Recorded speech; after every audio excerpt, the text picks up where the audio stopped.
হে everyone, আসসালামু আলাইকুম। চলে আসলাম আজকে নতুন একটা ভিডিও নিয়ে। আই হোপ আপনাদের অনেক বেশি ভালো লাগবে। আজকে শেয়ার করব যাদের অতিরিক্ত পরিমাণে মুখে কালো কালো ছোপ পড়ে গেছে, চোখের নিচে অতিরিক্ত কালো হয়ে গেছে, মানে কিছুতেই আপনাদের মুখটা ঠিক হচ্ছে না, তারা কি করে মাত্র 2-3টা উপাদান দিয়ে, যেটা আপনাদের ঘরে থাকে, সেগুলো দিয়ে আপনারা খুব সহজে স্কিনটাকে ব্রাইট করতে পারবেন। তো চলুন গাইজ, ভিডিওটি যদি আপনাদের অনেক বেশি ভালো লাগে তাহলে অবশ্যই সাথে থাকবেন।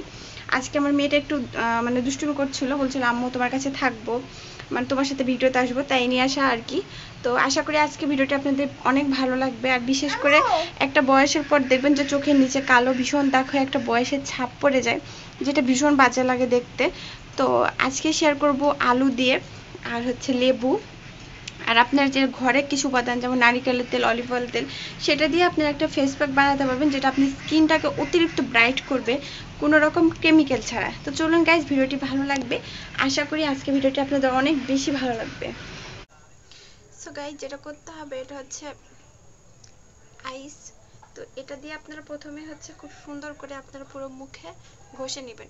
এই বরফটা যে আমাদের স্কিনের জন্য কতটা উপকার সেটা হচ্ছে আপনারা যখন ব্যবহার করবেন তখন হয়তো বুঝতে পারবেন। এটা হচ্ছে আমাদের স্কিন, আপনার বয়সের ছাপ থেকে শুরু করে আপনারা সব কিছু আপনাদের করবে। আবার যাদের অতিরিক্ত ব্রণ সমস্যা আছে সেই সমস্ত সমস্যা দূর করবে, চোখের নিচে কালো দাগ আপনার দূর করবে। তাই অবশ্যই যে কোনো ফেস প্যাক লাগানোর অন্তত আগে আপনারা 5 মিনিটের বরফটাকে খুব সুন্দর করে মুখে ঘষে নেবেন। আমি যেভাবে করে স্কিন কেয়ার করি আমি আপনাদের সাথে সেভাবে শেয়ার করছি। তো এটা হচ্ছে প্রথম। এখন যারা প্রথম দিবেন তাদের একটু সমস্যা হবে, একটু হচ্ছে কষ্ট হবে আর কি, যেহেতু ঠান্ডা জিনিস দিচ্ছেন। আর যাদের অভ্যাস আস্তে আস্তে দেওয়ার পর অভ্যাস হয়ে যাবে তাদের কোনো সমস্যা হবে না। তো এভাবে করে আমি দেওয়ার পর তারপর মুখটাকে খুব ভালো করে শুকিয়ে নিব। যখন একদম শুকানো কমপ্লিট হয়ে যাবে তখন আপনারা ফেস প্যাকটা লাগিয়ে ফেলবেন। এভাবে করে আপনারা 1 সপ্তাহ লাগান, তারপর দেখবেন মোটামুটি আপনাদের রেজাল্ট, তারপর আপনারা নিজেরাই তফাৎ বুঝতে পারবেন।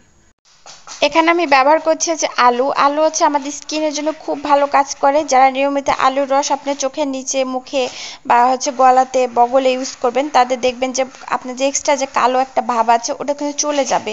আবার দেখবেন যারা মেস্তার সমস্যা আছে তারা যদি প্রতিদিন যদি আলুর রস ব্যবহার করেন তাহলে কিন্তু মেস্তার সমস্যাটা দূর হয়ে যায়।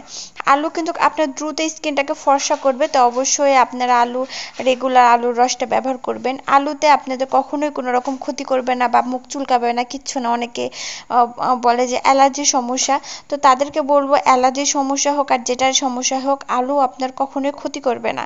আলু আপনার মুখে কখনোই ক্ষতি করবে না, কারণ সব থেকে বড় কথা হচ্ছে আমি প্রমাণ। আমার এত বেশি অ্যালার্জি, আমার রক্তে ইনফেকশনের অ্যালার্জি আর কি। তো আমি যেহেতু ইউজ করি, আমার যেহেতু কোনো রকম সমস্যা হয় না, সেক্ষেত্রে আপনাদেরও কোনো রকম সমস্যা হবে না, এটা 100% গ্যারান্টি দিয়ে আমি বলতে পারবো। এরপর আমি আলুটা হচ্ছে একটু থেতলে নিচ্ছি। আপনাদের কাছে যদি গ্রেটার থাকে তাহলে গ্রেটারেই করে নেবেন, আর যদি ব্লেন্ডার থাকে ব্লেন্ডারে করে নেবেন। যেহেতু একটা আলুর আর ব্লেন্ডার আর আমি বের করব না, আমি এটাতেই করি। যে কোনো কিছু আমি থেতলানো থেকে শুরু করে সব কিছু আমার এটাতে হয়ে যায়। এই যে আলুর রসটা দেখছেন না গাইস, এটা হচ্ছে আমাদের স্কিনের জন্য ভীষণ উপকার। হ্যাঁ, এটা হচ্ছে কত বছর বয়সের এই ফেস প্যাকটা ইউজ করতে পারবে, আমি বলবো 20 বছর প্লাস বা 18 বছর প্লাস থেকে আলুর রস ব্যবহার করা মানে ব্যবহার করতে পারবেন। ছোটদের স্কিনে এসব না দেওয়াই ভালো, কারণ ছোটদের স্কিন এমনি গ্লো করে, তার মধ্যে যদি আবার আলুর রসটা ব্যবহার করেন এগুলো এক্সট্রা। এগুলো হচ্ছে একটা বয়স আছে, 18 প্লাস বয়স হয়ে গেলে মেয়েদের এমনি স্কিনটা একটু হচ্ছে ব্রাইটনেস কমে যায়। আপনার হচ্ছে রোদে বাইরে গেলে আপনার ব্রাইটনেস কমে যায়, সেক্ষেত্রে আপনারা এটা ব্যবহার করতে পারেন। এরপর আমি এখানে দিয়ে দিলাম হচ্ছে চাউলের গুঁড়া, যেটা আপনি স্ক্রাবের কাজ করবে, খুব ভালো কাজ করবে। যারা চালের গুঁড়া ব্যবহার করেন তারা সবাই জানেন যে আপনাদের এটা খুব ভালো কাজ করে। যদি চালের গুঁড়া না থাকে সেক্ষেত্রে আপনারা এখানে বেসন অ্যাড করতে পারেন। এরপর ব্যবহার করব হচ্ছে লেবু। লেবুটা হচ্ছে আমাদের স্কিনটাকে কালো দাগ দূর করতে সাহায্য করবে, চোখের নিচে কালো দাগ দূর করতে ভীষণ পরিমাণ সাহায্য করবে। আর যাদের অ্যালার্জির সমস্যা আছে তারা এখানে লেবুর মানে ব্যবহার না করে আপনারা এখানে মধু ব্যবহার করবেন। আর আমার কাছে যেহেতু এখন মধু নাই, আমি এখানে মধুটা স্কিপ করে গেলাম। দ্বিতীয় নাম্বার হচ্ছে যে জিনিসটা আপনার দিব সেটা হচ্ছে হলুদ গুঁড়ো। এটা খুবই ভালো। হলুদ গুঁড়োর ব্যাপারে আলাদা করে কিচ্ছু বলার নেই, কারণ হলুদ গুঁড়ো আমাদের ব্রাইটনেস বাড়াতে প্রচুর পরিমাণ সাহায্য করে। বিশেষ করে নর্মালি যারা কাঁচা হলুদ আপনি ব্যবহার করেন তারা খুব ভালো করে জানেন যে কাঁচা হলুদ আমাদের ত্বককে অনেক বেশি সুন্দর করে, আর কাঁচা হলুদ নিয়মিত ব্যবহার করলে কিন্তু ফর্সা হয়। আগেকার দিনের কিন্তু মেয়েরা কিন্তু কি হলুদ দিয়ে চন্দন কাঠ দিয়ে স্কিন যত্ন ভীষণ করতো। এই যে ফেস প্যাকটা তৈরি করা হয়ে গেছে, এটা যদি আপনারা গোসলের আগ দিয়ে ব্যবহার করেন, প্রতিদিন ব্যবহার করেন, তাহলে বলবে 1 সপ্তাহের মধ্যে আপনার মানে মুখে যে একটা আলাদা গ্লো আছে সেটা আপনার চলে আসবে। আপনার চোখের নিচের কালো দাগ থেকে শুরু করে আপনার ছোপ ছোপ কালো ভাব এটা চলে যাবে। এক জায়গায় সাদা এক জায়গায় কালো আছে সেটাও দূর হয়ে যাবে। ধন্যবাদ সাথে থাকার জন্য।